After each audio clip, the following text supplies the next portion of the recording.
Bonjour everyone from Quebec City, Quebec, Canada. My name is Stéphane Couture and I work as a global product support specialist for Olympus NDT.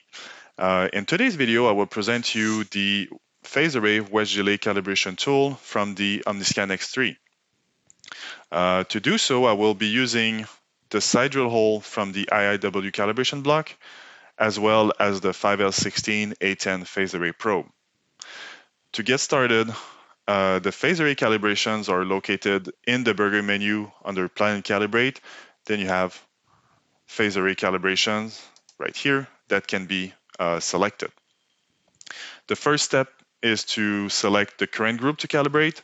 In my case, I only have one, group 1, so I can move on and select wedge delay. The tool gives you option for both depth and radius calibration. Since we're using a side drill hole of a known depth, that's what we will select.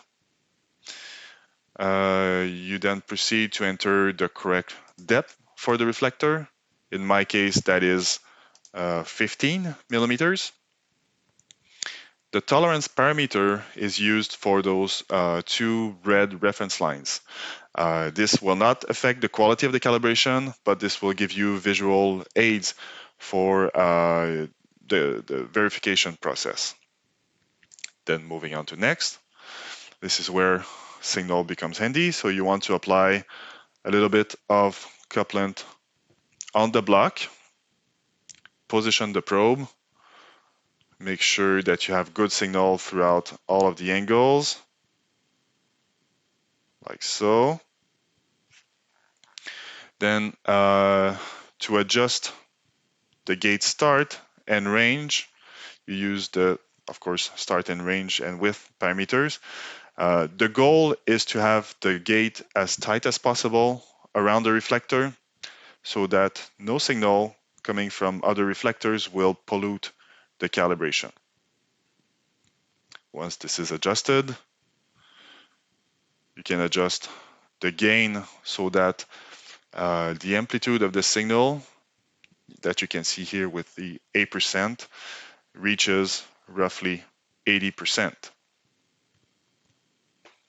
Then once you're happy with all of that, you move to one side of the angle range, press clear envelope, and then with one smooth sweep, collect data for all of the angles, like so. You will see that typically the signal dips at the end a little bit from 67 degrees and up, and that's totally normal. Press calibrate, and that is your verification. So you move again to the same side, press clear envelope, and you can validate that the signal is properly normalized for all of the angles. Then you can press accept, and the W indicator located on top here turns green. Just a quick trick to have reproducible results. You want the probe to be as perpendicular as possible to the reflector or the block. So in my case, I used the two carbides to actually glide on the edge of the block. You can also tilt the block on its side. However, the couplant may not be as regular as with the block standing vertical. You can also use a ruler or some kind of device to press it against both the probe and the block and make it steadier.